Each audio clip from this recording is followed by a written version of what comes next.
So what do we got in the shop here today? We got a Jaguar XKR, sexy cars with a 4-liter supercharged Ford motor in it. Keegan's working on it. So Keegan, what do we got going on here? We have a Jaguar. It came in with limp mode codes for transmission. A bunch of sensors and transmission worked on codes. We decided to dive into those. Didn't really get anywhere. They all seem to be working correctly. So we went back to having some voltage issues. We tested the battery. Didn't come up with much of anything. The battery said it was okay. But yet again, we still had a bunch of those weird voltage codes. So we put a battery in it.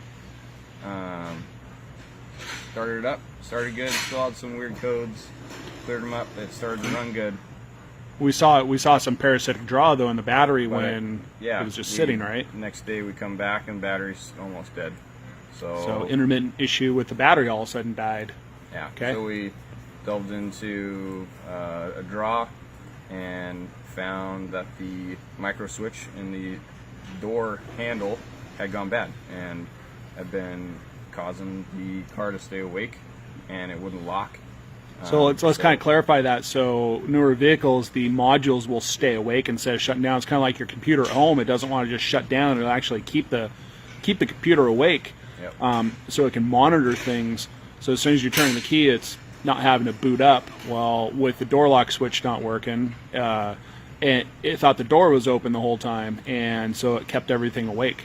Yep. And so it killed the battery, and then we'd get those ghost codes because the modules were killing battery power. And so we had false voltages going to the modules. So what'd you do to fix it? We put a new micro switch in it. Yeah? Yep. So from Jaguar, of course, this is the old Jaguar micro switch.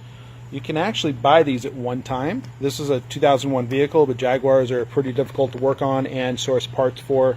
So it was obsolete part.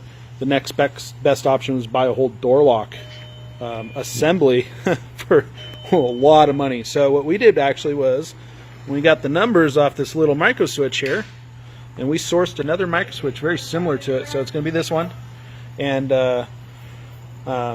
already test fitted it. It's going to fit into there and save the customer a bunch of money on parts. And actually, we weren't able to fix it because we couldn't source parts. So what are you doing now to it?